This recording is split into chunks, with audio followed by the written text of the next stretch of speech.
we're seeing is that we had anticipated for a while that US-China relations was going to become more tense, more of a rivalry that rather than cooperation. President Trump had been pushing in that direction very much, but now we are seeing a sudden collapse, if you would, in the relationship.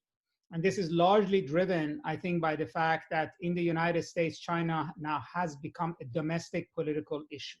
Mm-hmm. And there is a concerted effort by the president and many in his circle that to basically deflect from a lot of the political consequences of the pandemic by focusing the blame on China.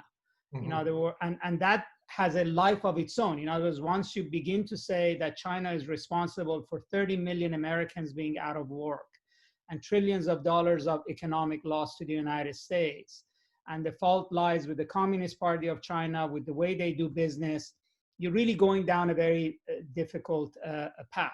So I think the sudden shift in US-China relations is very clearly a game changer at a global level. Sort of a, if you want to call it, this geostrategic reset.